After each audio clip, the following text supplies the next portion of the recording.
우리는 하나님 앞에 나아가서 내가 바라는 것이 이루어지기를, 내가 갖고 싶은 것을 갖게 되기를 하나님 앞에 기도합니다. 내게 있는 고통스러운 문제가 해결되기를 기도하지요. 지금보다 내가 처한 환경이 더 좋아지기를 간구합니다. 목사도 그렇게 기도합니다. 우리 성도들이 우리가 예배할 수 있는 공간이 생겼으면 좋겠다, 이렇게 또 기도하고, 어서 대면 예배가 회복되었으면 좋겠다 기도합니다. 우리 성도들이 또한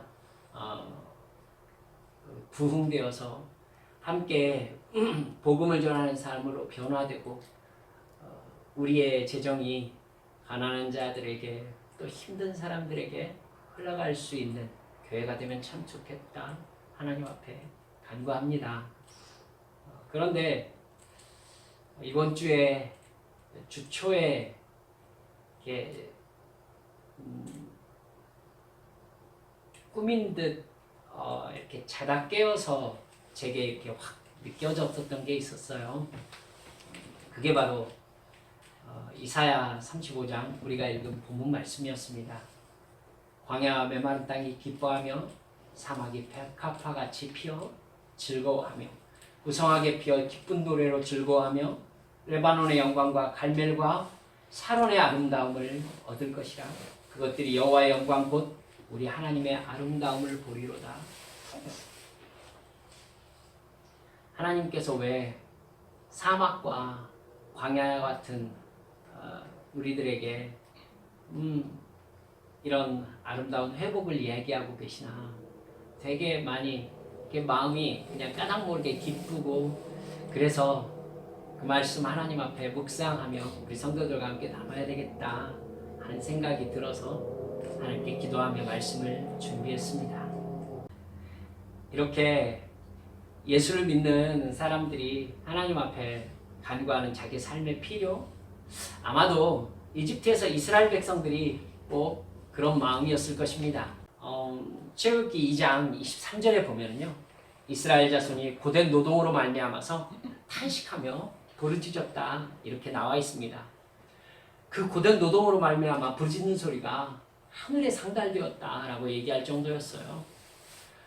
그들이 바라는 것이 무엇이었겠습니까? 이 고된 노동에서 벗어나는 거죠. 벗어나는 겁니다. 단순해요. 하나님께서 그들의 그런 부르짖음을 듣고 이집트에서 구원해 내셨습니다. 홍해를 건너는 순간 그들은 이집트의 군대와 강제 노동에서 해방되었습니다. 기도 응답을 받은 것이었죠.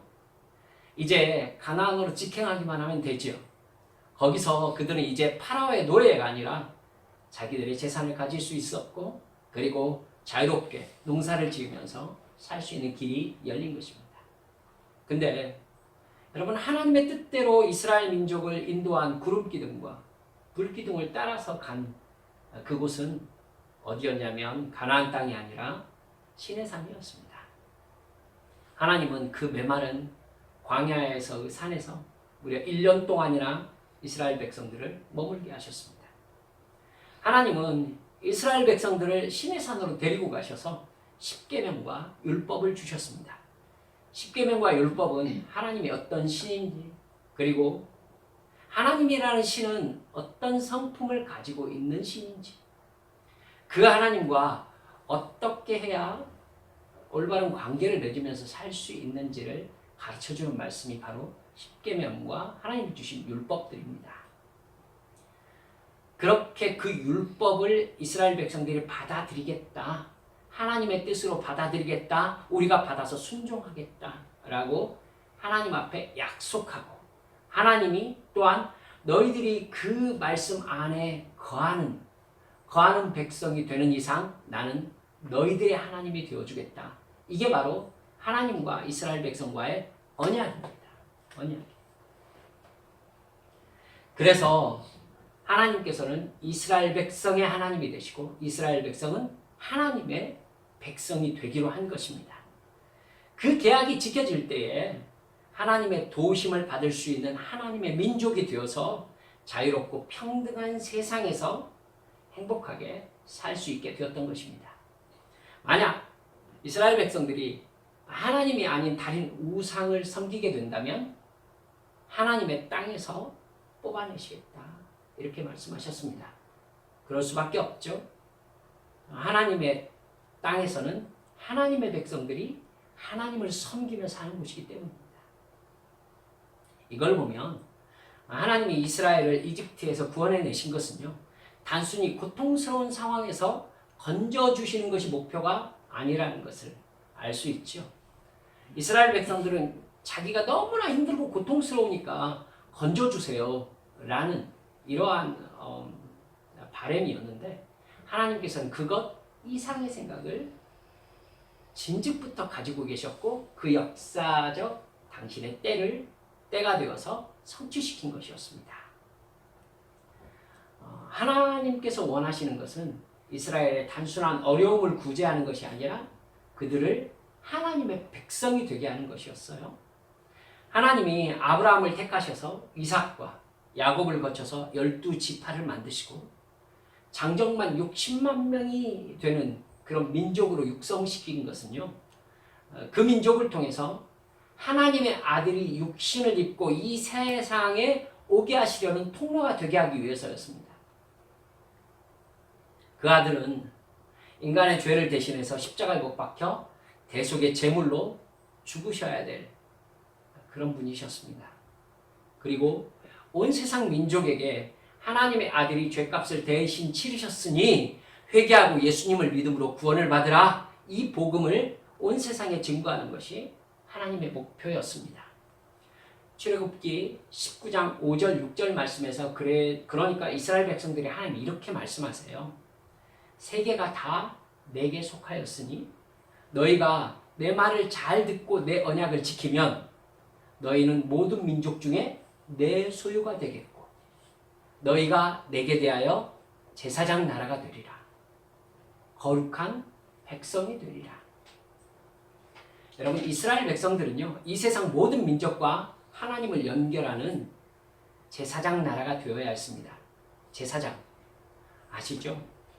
하나님이라는 신의 존재와 그 신이 인간에게 나타나신 목적과 하나님이라는 신과 어떤 관계를 맺으면서 살아야 되는지를 세상에 증거하는 민족이 되어야 했던 것입니다. 이게 이스라엘 민족의 사명이고 그렇기 때문에 복이었습니다.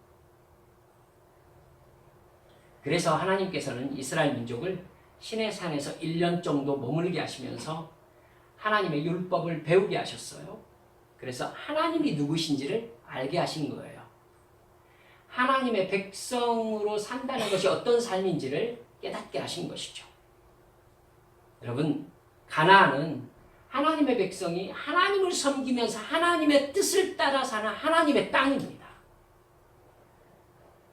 그런데 여러분, 그들이 결국 여러분도 잘 아시다시피 민수기 13장, 14장 넘어가 보면 가데스 바네아에서 하나님 앞에 결정적인 죄를 범하게 되죠. 어떤 일이 있어도 하나님만 믿고 순종하라고 하셨는데 가나안의 민족들이 너무나 강하더라라는 정탐꾼들의 보고를 듣고 그들의 믿음이 완전히 무너져 내립니다. 우리가 여기서 개죽음 당하려고 여기까지 온 거냐? 여호와 하나님을 모욕하는 말이죠. 여기까지 이끌어 오신 하나님이 뭐가 됩니까, 그럼? 여러분, 여호수아 갈렙이 달려들어서 아니다. 하나님께서 이끌어 왔으니까 하나님께서 주실 것이다. 우리가 봐야 되는 것은 그 땅의 강함이 아니라 하나님이시다. 이렇게 얘기하자 이스라엘 민족은 돌을 들어서 그들을 치고 아론과 모세를 죽이고 이집트로 돌아가자라고 얘기하는 사람들이 생겨났던 것입니다.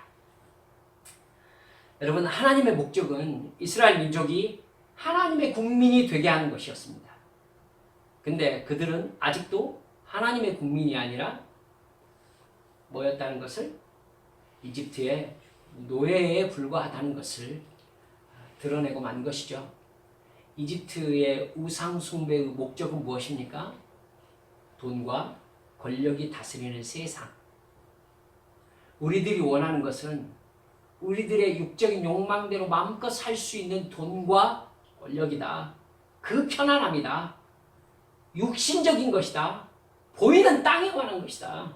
라고 하나님 앞에 대든 것이죠. 하나님은 하나님의 백성이 되지 못한 출애굽 1세대들을 가나안 땅에 들어갈 수 없다라고 선언하셨습니다. 그럴 수밖에 없죠. 하나님의 백성이 아니면 하나님의 땅에 들어갈 수 없기 때문입니다. 여러분, 잠깐 우리가 생각해 볼 만한 게 그것입니다. 내가 하나님을 섬기는 하나님의 국민인가? 아니면 돈과 권력을 섬기는 이 땅의 사람인가?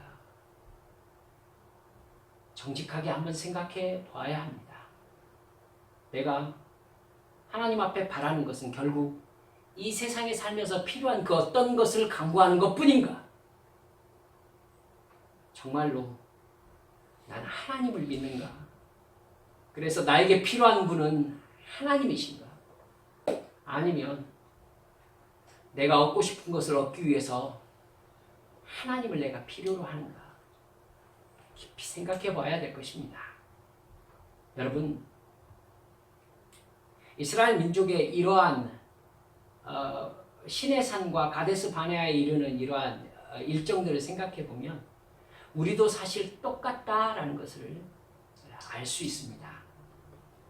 우리들도 사실 어떻게 예수 믿게 되었는지 저는 잘 모릅니다. 저는 갓난 아기 때부터 이렇게 교회에 다녔기 때문에 어떤 교회에 다니고자 하는 교회에 다녀볼까라고 생각해 본 적이 없는 거죠. 여러분들도 어려서 이렇게 교회에 다녔기 때문에 혹여 뭔가 힘들고 어려운 문제를 해결하고 싶어서 교회를 찾아 나간 분들은 아닐지도 모릅니다. 하지만 교회 다니는 참 많은 사람들은 자기 삶에 필요한 그 무언가를 얻고 싶어서 또는 위로를 받고 싶어서 교회를 찾아 나오는 사람들 많습니다. 여러분, 하루하루 살아내기가 너무나 힘든 분들 많은 것이죠. 외롭고 가난하고 도움을 받고 싶은 겁니다.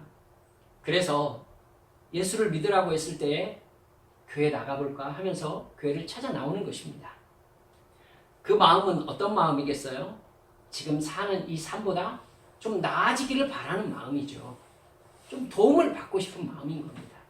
그런 바람을 가지고 하나님께 기도하면서 예배 참석을 하다가 또는 그냥 우리도 교회 다니는가 보다 라고 해서 교회 다니면서 예배 참석하다가 구원 경험을 하게 되는 것입니다. 하나님이라는 신이 있다는 것을 진짜로 이제 믿게 되는 날을 경험하게 되는 것이죠. 그때 내가 죄인임을 알았고 영원히 지옥불에서 형벌받아야 되는 나를 구원하시려고 하나님의 아들이 이 땅에 오셔서 나 대신 십자가에서 대속의 죽음을 죽으셨다는 것을 그때 깨닫게 되는 것입니다. 여러분, 그 예수님을 믿음으로 말미암아 우리가 하나님의 자녀가 되었다는 것도 알게 되었습니다. 여러분, 깨달아야 될 것이 그것입니다. 여러분, 죄의 본성을 가지고 태어난 나는요, 어쩔 수 없이 죄를 지을 수밖에 없습니다. 여러분, 목사도 죄를 지어요. 그 죄의 결과 영원한 멸망, 지옥에 갈 수밖에 없는 게 우리의 운명입니다. 이게 죄와 사망의 법이에요. 그 법에 매여가지고 마치 이집트 노예였던 이스라엘 백성들처럼 죄의 노예로 살다가 지옥에 가게 되어 있는 게 인간인 겁니다. 그러니까 이스라엘 백성들과 우리들의 삶의 궤적이 비슷하다라고 말씀을 드리는 거예요. 죄의 본성을 따라 죄를 짓게 유혹하는 존재가 사탄입니다. 우리들 마음속에 있는 이 죄의 본성을 사탄이 아주 잘 알아요. 왜요? 그 죄의 본성이 사탄으로부터 왔기 때문입니다. 그래서 사탄과 우리는 공통집합을 가지고 있어요. 죄라는. 여러분 그 사탄이 마치 이집트의 왕 파라오와 같은 겁니다. 그러니까 딱 이스라엘 백성들이 이집트에서 구원받는 과정이 우리가 죄와 사망의 법에서 구원받아서 하나님의 자녀가 되는 과정하고 되게 비슷한 거예요. 여러분, 예수님의 십자가 대속의 은혜는 죄의 노예인 우리를 구원해서 하나님의 자녀가 되게 해주셨습니다. 마치 홍해를 건넌 것과 같습니다. 이집트의 군대가 더 이상 이스라엘을 쫓아올 수 없었듯이 여러분, 사탄은 우리에 대한 통치권을 우리가 예수 믿는 순간 잃어버린 것입니다. 나는 구원받았습니다. 여러분, 그럼 이제 내 인생은 행복하고 부유하고 건강한 삶으로 완전히 바뀌어야 되는 것일까요? 여러분, 여기부터가 사실은 진짜 문제입니다. 이 세상의 고통을 덜어달라고 기도해서 하나님께 응답을 받았습니다. 근데 그 응답은 이 세상의 고통을 덜 수 있는 방법인 돈이나 권력을 주는 게 아닌 거예요. 주님께서 우리를 죄 가운데 구원하셨다는 십자가의 사랑을 깨닫게 하신 것입니다. 그러니까요, 어쩌면 여러분 정확하게 우리가 인정할 수밖에 없는 것은 뭐냐면 우리가 교회에 나가가지고 하나님께 이것 주세요라고 기도한 것과 하나님께서 우리에게 주신 것은 같은 거예요? 종류가 다른 거예요. 달라요. 나는 내가 필요한 걸 달라고 했는데 하나님께서는 하나님 자신을 주신 것입니다. 구원의 은총을 주신 거예요. 십자가의 죄사함을 주신 것입니다. 맨 처음 성령 충만해가지고 이 구원의 기쁨에 사로잡혔을 때에는 여러분 내가 무엇을 기도했는지 뭘 달라고 했는지를 잊어버려요. 그래가지고 이 구원의 기쁨에 사로잡혀가지고 우리 주님 앞에 나가가지고 매일 기도하면서 그 구원의 기쁨, 내 죄사함의 기쁨, 천국의 하나님의 자녀가 된 그 기쁨에 사로잡혀서 주를 위하여 살겠습니다. 주를 위하여 내 생명을 드리겠습니다. 이렇게 고백하게 돼요. 이게 죄사함의 기쁨 아니겠습니까? 열정적으로 하나님을 섬기며 예배합니다. 주님하고 부르기만 하면 눈물이 흘러내립니다. 여러분, 사실은 이게 구원받은 백성들이 이 세상에서 쭉 살아야 되는 삶의 실체입니다. 근데 여러분 참 얄궂게도 이 부분에 대한 훈련이 되지 않은 채 사실은 죄송합니다. 이 예전의 내 모습으로 돌아오는 거예요. 이스라엘 백성들이 홍해를 건넌 다음이 그 다음이 가나안이었습니까? 홍해를 딱 건너니까 그 다음부터 가나안 땅이었어요? 아니었잖아요. 광야였어요. 주님은 마라로 그들을 이끌고 가셨어요. 마라가 무슨 뜻입니까? 쓴 물이라는 뜻입니다. 쓰다. 마라. 여러분, 그들은 고통스럽게 물이 없는 광야길을 걸어가야 했던 것입니다. 3일 동안 걸었어요. 여러분, 하나님은 가나안으로 인도하신 것이 아니라 메마른 광야길을 걷게 하시면서 하나님을 어떻게 믿고 순종하며 살아야 되는지를 가르쳐주는 영적인 훈련을 시작하셨습니다. 우리도 그래요. 예수 믿고 그 큰 구원의 기쁨을 깨닫고 내 삶이 변할 것 같은 어떤 기대를 가지고 살았지만 여러분 교회 가면 너무나 행복하고 너무 눈물 나고 주님의 구원의 기쁨이 감사한데 다시 집에 와서 직장 생활하고 학교를 다니고 아무것도 변한 게 없죠. 아무것도 변한 게 없습니다. 여러분 그럼 예수 믿기 전과 예수 믿은 다음에 무엇이 바뀐 거죠? 실제적인 게 무엇이 바뀌었어요? 여러분 이것 때문에 여러분들 갈등한 기억이 분명히 있을 겁니다. 교회만 가고 싶은 거죠? 교회에서 살고 싶은 거죠? 저도 그랬어요. 그래서 예배란 예배는 다 참석하고 학교 끝나면 교회가 앉아있고 그래서 어머니가 교회 가면 밥을 주냐 돈이 나오냐 예, 안 나와요. 밥은 먹여주었습니다. 사모님께서. 그럼 그런데도 교회를 가고 싶었던 거예요. 그리고 거기에 있고 싶지 돌아오고 싶지 않은 거예요. 예전과 똑같은 삶으로 복귀해야 된다는 걸 아니까. 여러분 이런 갈등을 여러분들도 다 겪으셨을 겁니다. 여러분 그래서 뭐가 바뀌었느냐라고 나에게 물어보면 어쩌면 이렇게 대답할 수 있겠어요. 세상을 살아가는 삶의 자세는 바뀌었겠구나. 기대가 생긴 거죠. 하나님이라는 분이 생긴 거예요. 저 그때 직장 생활했습니다. 직장 생활하면서 사실 어서 끝나길 기다렸어요. 제가 일을 설렁설렁 하는 스타일은 아닙니다만은 열심히 일하고 빨리 교회 가고 싶었어요. 그래서 교회에서 밤늦도록 기도하고 밤늦도록 함께 오는 우리 청년들과 같이 학생들과 같이 어울리면서 함께 모여서 기도하고 여러분 그걸 깨달으면서 점점 제가 뭘 알게 되었느냐면 하나님은 내 삶을 내가 바라는 삶으로 짠하고 좀 바꿔주시는 그럴 생각이 별로 없으시구나.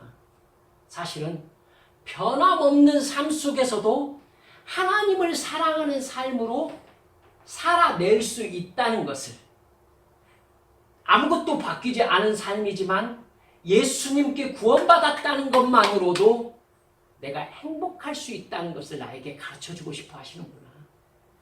하나님의 뜻이 그거라는 것을 제가 점점 알게 되었습니다. 여러분 그걸 알면은요 조금 실망스럽습니다. 삶은 거의 바뀌지 않거든요. 여러분 영원한 천국을 바라보면서 이 세상을 살아가라는 말씀이 마치 욕심 다 버리고 힘든 이 세상 광야의 삶에 적응해라 이 말씀인 것 같아서 굳이 좋지만은 않을 때가 있어요. 예수 믿고 또 성공했다는 간증들은 또 많잖아요. 돈 많이 벌었다. 뭐 그냥 어디 합격했다. 무슨 뭐 대박 났다? 죄송합니다. 그런 소식들, 그런 간증들을 이렇게 들으면요. 나는 예수 좀 잘못 믿고 있나? 내가 너무 고지식하게 예수 믿나? 이런 생각도 솔직히 들었습니다. 이 세상에서도 예수 믿고 편하고 힘들지 않게 또 재미있게 살았으면 좋겠다는 생각 있습니다. 분명히 하나님을 믿고 예배하는 지금의 삶이 이전의 삶보다는 나아요. 하지만 여전히 광야인 거예요. 여전히 일 끝나고 나면 너무 피곤하고 좀 나아졌으면 좋겠고 때로 속상하고 날마다 기도하며 성령 충만해서 이 세상의 삶을 주님과 동행하는 삶으로 살아야 된다는 거 알겠는데 어느새 구원받은 삶에 이제 조금씩 익숙해지는 겁니다. 그러니까 마음속에 욕심이 쓱 올라오는 거죠. 그러면서 광야를 걷던 이스라엘 백성들처럼 실망하는 겁니다. 이런 삶을 사는 것이 복된 삶이냐는 그런 생각이 들 때도 있습니다. 어느 순간 기도와 예배와 순종의 삶이 실증날 때도 있어요. 구원 경험과 성령 충만이 어느 때는 감정적인 경험으로 끝난 것 같은 그런 느낌도 들 때도 있습니다. 그렇게 영적으로 좀 느슨해진 삶에 결정적으로 가데스 바네아와 같은 내 믿음을 확 흔드는 사건이 내 삶을 습격하는 겁니다. 여러분 이때에 진짜 마음이 드러나 버리는 거죠. 이스라엘 백성들 여러분 그날에도 하늘에서 내린 만나를 먹었음에도 불구하고 이제 그 만나가 놀랍지 않은 거예요. 구름 기둥과 불 기둥이 지금 자기들을 인도하고 있는데 그게 놀랍지 않은 거예요. 여러분 반석이 깨져가지고 거기서 물이 흘러내리고 있어요. 그걸 마셨는데 놀랍지 않은 거예요. 그게 놀랍지 않은 거예요. 사랑하는 여러분들, 우리도 그러는 거예요.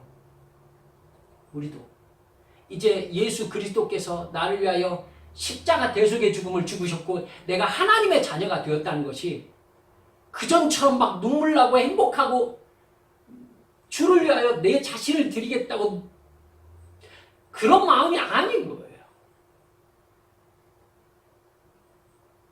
그러니까 이스라엘 백성들이 어떻게 해요? 이집트가 낫겠다고 얘기해버리는 것입니다. 이렇게 훅 다가오는 어려움이 갑자기 나를 확 쓰러뜨려 버리는 거죠. 옛날에는 주님이 나를 사랑하시잖아. 주님이 나를 보호해 주실 거야. 이러면서 견뎌냈는데 못 견디겠다고 확 넘어가 버리는 거죠. 차라리 예수 안 믿고 살 때가 자유롭고 속 편하지 않았을까? 라고 말해버리는 거예요. 이게 바로 이스라엘 백성들이 가데스 바네아에서 경험한 사건인 것이죠. 그런 죄를 지으면 내 안에서 예수님을 믿고 구원에 감사하며 성령님의 깨달음에 순종하는 진정한 믿음이 사라질 겁니다. 다른 일반 종교처럼요, 복을 받아서 어려운 일 없이 돈 잘 벌고 건강하고 출세하게 해준다. 이 말을 듣고 싶은 거예요. 그러니까 그렇게 말하는 목사를 찾아가게 됩니다. 내 문제를 해결해 준다는 부흥사를, 영빨 있는 사람을 찾아가게 됩니다. 그게 시원하지 않으면은 심지어 무당과 역술하는 사람까지 찾아간다고 하더라고요. 무엇입니까? 하늘나라의 삶을 사모하는 것이 아니라 이 땅에서의 편안함을 사모하게 되는 우상숭배로 빠져나가 버리는 것입니다. 그게 뭐냐면은 처음으로 돌아가 봐요. 죄와 사망의 권세에서 노임받았는데 죄와 사망의 권세를 내가 찾아가는 겁니다. 이게 얼마나 무서운 일입니까? 이집트로 돌아가면 좋겠다? 파라오의 지배를 받겠다? 제가 그 파라오가 뭐와 같다고 말씀드렸습니까? 사탄과 같다고 말씀드렸습니다. 결국 사탄의 지배를 받는 게 차라리 속 편하겠다라는 생각을 하게 된다는 것이죠. 하나님은 너무 심심하다고. 하나님이라는 신은 내가 바라는 것은 주지 않는다고. 차라리 사탄이 만들어내온 경제체제로 사는 것이 속 편하겠다고. 여러분, 사사기 함께 나누고 있습니다만은 사사기 이스라엘 백성들이 왜 자꾸 우상숭배로 빠져나가요? 하나님이 주신 자유와 평등이 만족스럽지 않기 때문입니다. 더 많이 갖고 싶고 남보다 더 높고 싶으니까 우상숭배로 빠져나가는 것입니다. 하나님은 심심한 거예요. 재미없는 거죠. 하나님이 주는 건 나를 만족시키지 못합니다. 근데 사탄이 주는 건 나를 제법 만족시켜요. 이 세상의 즐거움과 쾌락, 자랑.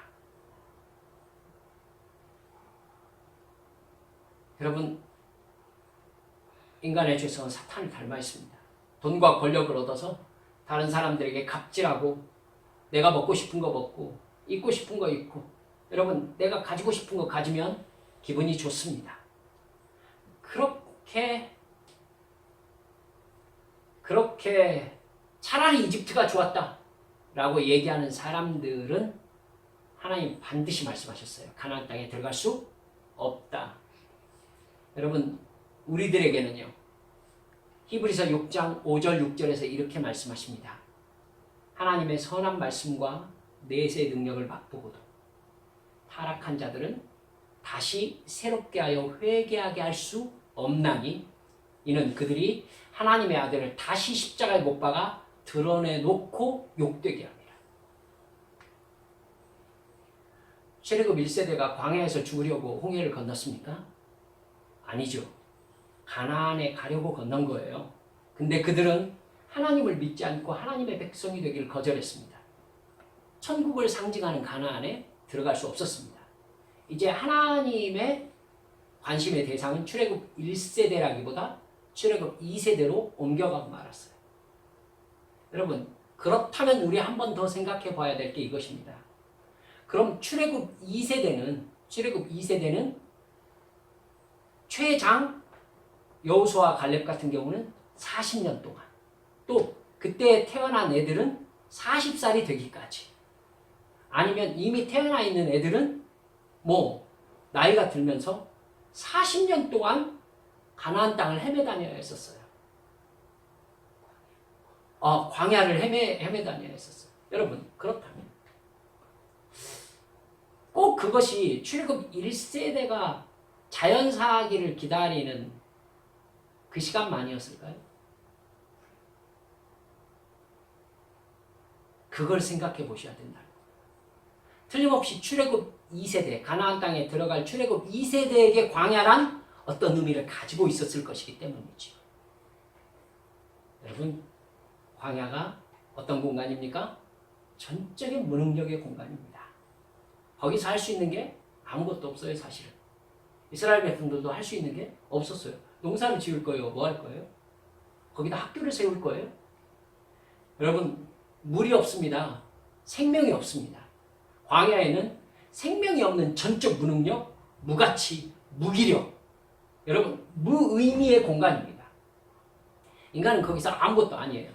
그곳에서 이스라엘 백성들은 가나안 땅에 이르기까지 오직 하나님만 바라보며 하나님의 말씀에 순종하면서 하나님을 의지하며 살아가는 것밖에는 아무것도 할 수 있는 게 없었습니다. 그냥 여러분, 죄송합니다. 너무 심심한 삶이에요, 사실은. 놀랍죠. 만나가 내려요. 메추라기가 내립니다. 광야에서 물이 솟습니다. 그거 말고 아무것도 없어요. 그거 바라보면서 그냥 40년 광야에서 살아야 되는 거예요. 아마도 출애굽기, 민수기 이렇게 쫙 보면은요, 상당히 많은 기간 동안은 시내산 근처에서 그냥 살았던 것 같아요. 가데스 바네아 근처에서 이렇게 살면서 거기서 왔다 갔다 하다가 나중에 에돔을 지나면서 이렇게 상승을 하기 시작했던 거거든요. 그건 이제 가나안 땅으로 들어가는 행군이었죠. 그 전까지 무려 한 30여 년 정도를 아마도 가데스 바네아 근처에서 살지 않았을까 이렇게 생각됩니다. 얼마나 심심한 삶이었을까요? 그 정도로 하나님께서 광야에 놔두시면서 배우게 하셔야 했을 사실이 뭘 배우라고 하셨던 걸까요? 그게 바로 그토록 오랜 세월 동안 하나님만 바라보는 삶을 몸에 있게 하신 겁니다. 출애굽 2세대는 하나님 없는 인생이란 광야처럼 의미도 없고 생명도 없는 아무것도 아니라는 것을 이 광야학교에서 배워야 했던 것입니다. 어떤 순간이든지 하나님만 의지해야 된다는 걸 배워야 했고, 그런 사람에게 하나님이 진정한 구원자가 되어주신다는 것을 깨달아야 했던 것입니다. 그러고 보면 성경의 인물들은요, 하나님을 만난 상황을 생각해 볼 때에 모두 광야와 죽음에 해당하는 극단적인 상황이 참 많이 나온다는 것을 볼 수 있어요. 유독 성경에 여러분 불임 기사가 되게 많죠. 여인들이 아이를 낳지 못하는 얘기가 성경에 상당히 많습니다. 아브라함의 부인 사라가 불임이었어요. 그래서 100세에 이삭을 낳았습니다. 여러분, 이삭은요, 리브가는요, 이삭이 결혼한 게 상당히 늦었어요. 이삭이 몇 세에 결혼했죠? 40살에 결혼했어요. 그럼 리브가가 에서와 야곱을 낳은 나이는? 그건 모르겠죠. 이삭 60세인데 20년 동안 아이를 낳지 못했던 거예요. 그래서 창세기 25장 19절부터 보면은요, 리브가도 이삭이 하나님께 기도해요. 자기 아내가 잉태하지 못하는 것을 보고 하나님께 기도하니까 하나님께서 리브가의 태를 열어주셔서 야곱과 에서를 낳게 하셨습니다. 여러분, 라헬, 요셉의 엄마죠. 베냐민의 엄마입니다. 그런데 라헬도 불임이었어요. 삼손의 부모, 여러분 사사기 나누게 될 것입니다만 아시죠? 삼손의 부모도 불임이었습니다. 사무엘의 어머니 한나도 불임이었습니다. 불임은 그때 당시 절망이었어요. 그런 절망적인 상태에 놓였던 하나님의 사람들 그 밖에도 참 많습니다. 우리가 믿음의 사람들로 알고 있는 사람들이 그런 절망적인 상황을 많이 겪어요. 하나님이 아브라함을 부르셔서 여러분 가나안 땅으로 가라고 하는 그 상황 자체가 절망이에요, 사실. 그죠? 여러분 야곱이 형 에서를 피해가지고 하란으로 가야 되는 몇 킬로나 되는 줄 아세요? 900km예요. 900km. 900km를 걸어가야 했었어요. 부엘세바에서 하란까지가 900km입니다. 요셉이 형들에게 팔려가가지고 이집트의 노예가 되는 것 완전 막막한 절망이죠. 10년 동안 감옥에 들어가 있는 상황, 소망이 없는 상황인 겁니다. 여러분 노예 민족이 된 이스라엘의 절망적인 상황, 여러분 홍해 앞에서 뒤에서 군대가 쫓아오는 상황, 정말 일촉즉발의 상황들이에요. 다윗이 사울에게 쫓겨가지고 내일을 장담할 수 없는 이런 상황.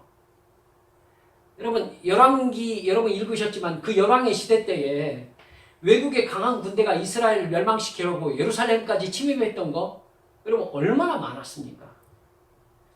이 모두 광야와 사막과 같은 상황이었다는 것을 여러분 기억하셔야 합니다. 아무 소망이 없는 것이죠.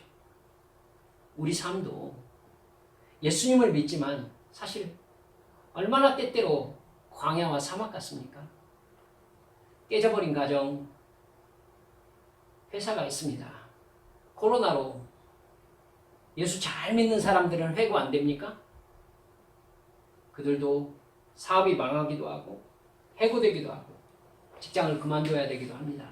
자영업 지금 엄청나게 문 닫고 있습니다. 하나님이 세우셨다는 교회에 출석했겠지요. 하지만 수도 없이 지금 문 닫고 있습니다. 꿈도 돈도 사라져버렸습니다. 이 모든 게 사막과 광야와 같은 절망적인 죽음의 상태예요. 여러분 이런 상태를 겪으면서 변함없는 인생이잖아요. 예수 믿는데도 우리가 이런 인생을 살아야 되는가? 이렇게 생각해야 합니까? 아니에요. 죄를 멀리한 삶의 결과가 겨우 이것인가? 이렇게 생각해야 합니까? 차라리 나도 이 악물고 죄 지으면서 그냥 나를 위해서 살 걸 이렇게 생각하는 게 맞을까요? 아니에요. 가데스 바네아에서 이스라엘 백성들이 그랬던 것처럼 다 때려치워버리라고. 이게 바로 사탄이 요구하는 겁니다. 여러분 우리는 거기에서 이게 사실 본질적인 인간의 삶이라는 걸 그냥 깨달아야 돼요. 깨달으세요. 이 어려움, 이 고통, 사실 이게 인생이에요, 사실은. 이게 광야와 같은 삶, 사막과 같은 삶, 이게 인간의 삶이에요. 그러나 성경의 수많은 믿음의 선배들이 그 절망스러운 사막과 광야와 같은 상황에서 결국 다 망하고 죽었습니까? 그 다음 이야기가 있다는 것을 우리는 알아야 됩니다. 그 다음 이야기가 있어. 성경은 그들이 고난의 광야 학교에서 절망을 딛고 하나님을 믿음을 훈련받았다라고 얘기해요. 그들은 결국 여호수아와 갈렙처럼 인생의 어떤 상황에서 주님을 믿기로 결단합니다. 그리고 죽음을 각오합니다. 이 광야길을 끝까지 걷기로 결단합니다. 이집트로 돌아가지 않기로 결단하는 사람들이 있는 거예요. 그 믿음의 훈련 과정을 통과한 후에 하나님은 그들의 인생을 하나님의 존재와 사랑과 능력을 나타내는 복된 삶으로 사용하시는 것을 볼 수 있습니다.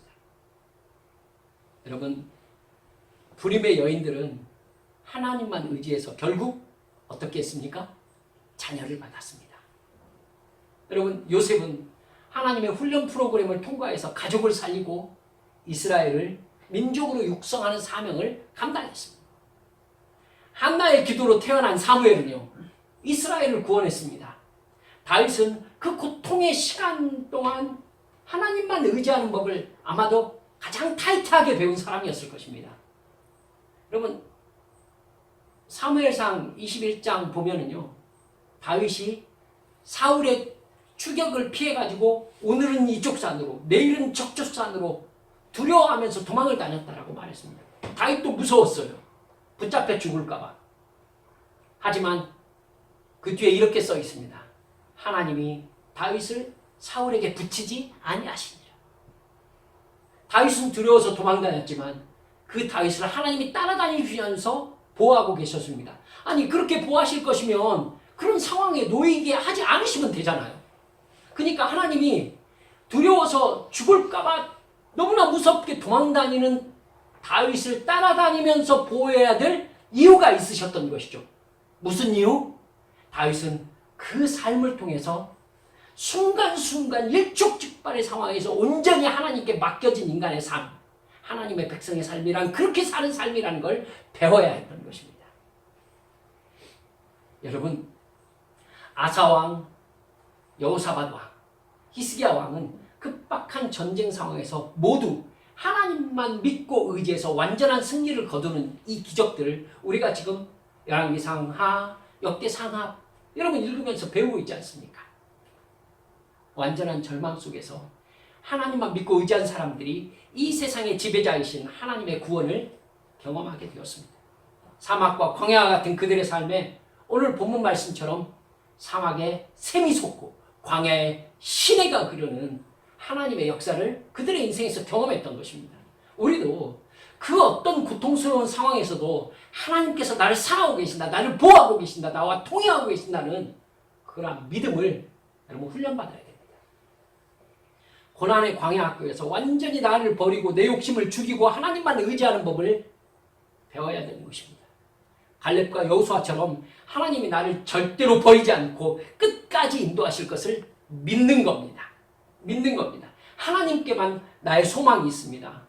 성령님께 완전히 사로잡혀서 하나님의 사랑을 끝까지 믿을 수 있어야 그 사랑 안에 거해야 나의 기쁨과 행복과 즐거움이 있습니다. 이게 예수 믿는 사람들의 행복인 거예요. 여러분, 그러니 내 인생 이대로 끝나도 나는 주님만 믿고 살았으므로 아무 두려움이 없다라고 얘기할 만한 그 믿음을 가지고서 지금 이 순간에 사는 겁니다. 이대로 살면 어떻습니까? 뭐 더 가져야 합니까? 더 많이? 돈이 더 필요하고 더 좋은 집에서 더 좋은 차를 타고 더 좋은 음식을 먹으면서 살아야 하나님이 나를 사랑하시는 증거가 되고 하나님이 나와 동행하시는 증거가 됩니까? 여러분, 그 마음으로 주님을 따라가면 결국 이스라엘 백성들이 가데스 바네아에서 부딪혔던 그 상황에서 결국 이집트로 돌아가자라는 얘기를 하게 됩니다.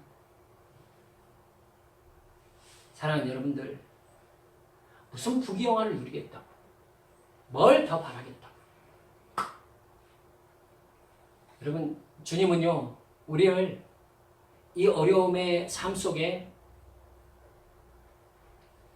그냥 데리고 가실 가능성이 더 높습니다. 죄송합니다. 좀 여러분에게 지금보다 훨씬 나은 삶을 막 하나님께서 부어주실 것인데 이러면 우리 교회가 부흥될지도 모르는데 이대로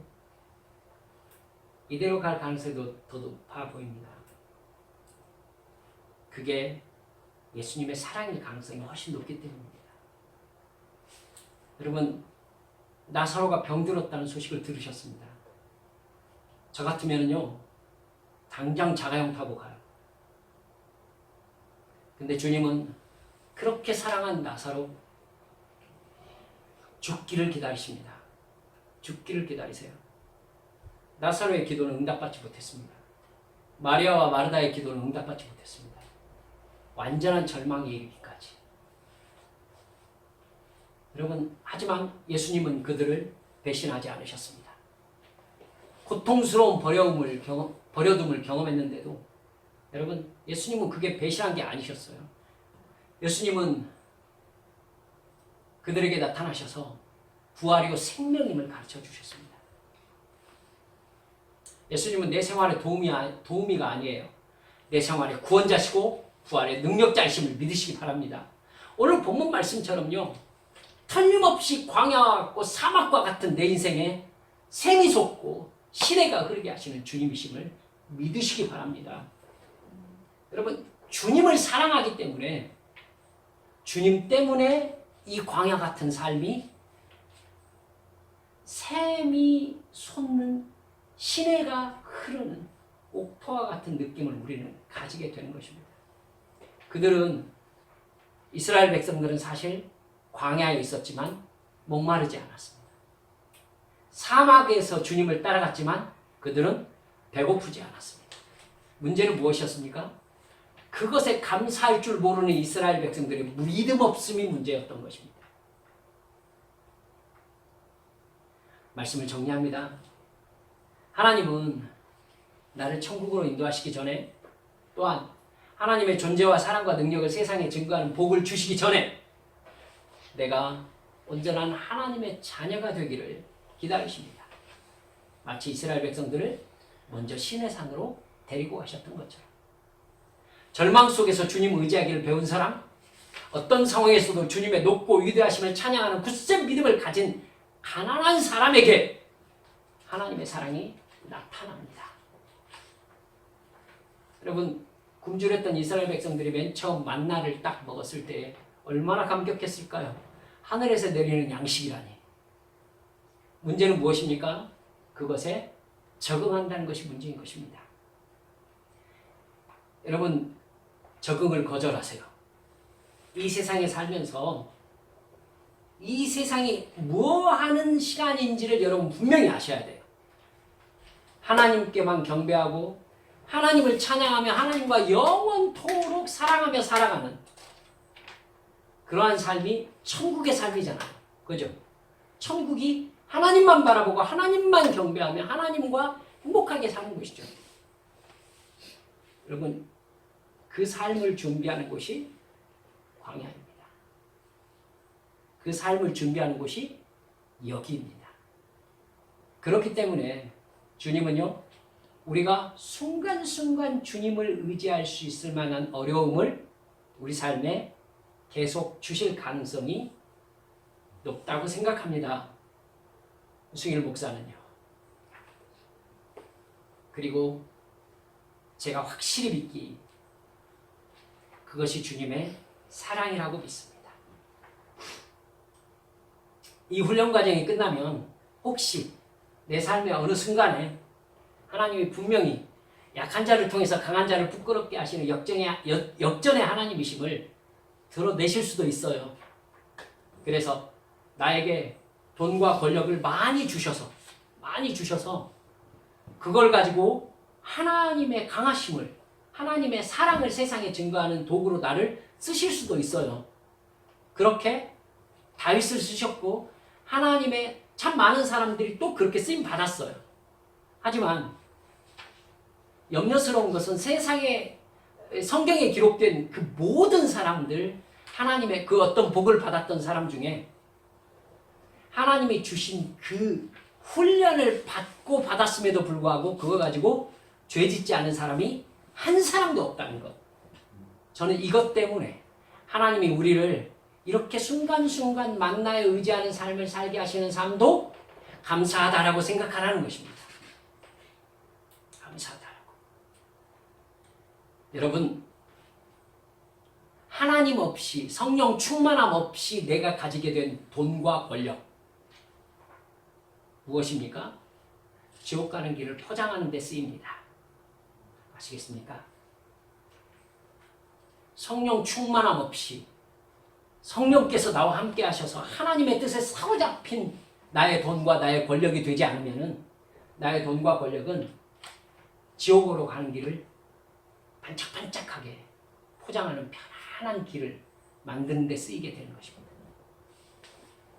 그러니 주님께서 허락하신 좁은 길, 협착한 길, 내 십자가 지고 가는 길, 기쁨으로 천국길로, 순례길로 걸어가시는 믿음의 여러분 되시기를 간절히 소망합니다.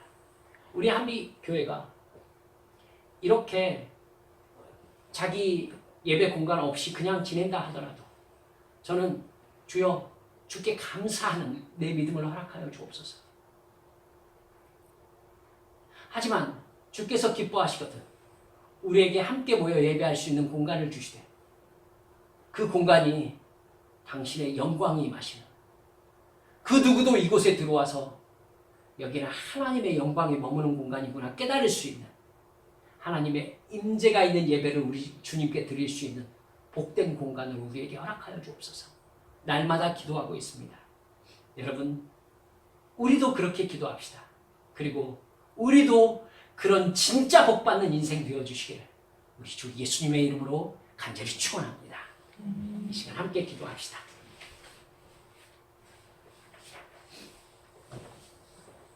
사랑하는 여러분들, 혹 우리가 광야와 사막과 같은 인생을 살고 있다. 주님이 이걸 도와주셨으면 좋겠는데 이런 생각 하고 계세요? 틀림없이 제가 생각하기에는요. 그걸 기뻐하는 믿음부터 주실 겁니다. 지금의 삶을 감사하는 그러한 주님을 향한 사랑부터 주실 겁니다. 그래서 주님 제 삶은 아무것도 변하지 않아도 좋아요. 주님만 내게 계신다면 주님 아무것도 바뀌지 않아도 제게 성령 충만함만 주신다면 저는 정말 행복할 겁니다. 이렇게 말할 수 있는 믿음부터 우리에게 주실 거예요. 저는 그걸 믿습니다. 그리고 우리 한백 성도들과 유승일 목사에게 이 믿음을 충만하게 주시라고 간구하고 있습니다. 여러분 광야와 사막을 걷습니다. 왜입니까? 천국 가기 위해서입니다. 주님께서 우리를 반드시 그 나라로 인도하실 것입니다. 그것만 생각하면 울컥울컥 눈물이 나는 그러한 진짜 믿음을 갖게 되기를 오늘 또 기도합니다. 여러분 이 시간 기도할 때에 주여 제가 그 사랑을 품게 해주옵소서. 내게 그 사랑 주신 우리 주님께 나의 진정한 감사를 드릴 수 있게 해주시옵소서. 진짜 믿음 허락하여 주옵소서. 시간 주님 앞에 간절히 통성을 기도하시겠습니다. 하나님 아버지 감사합니다. 주님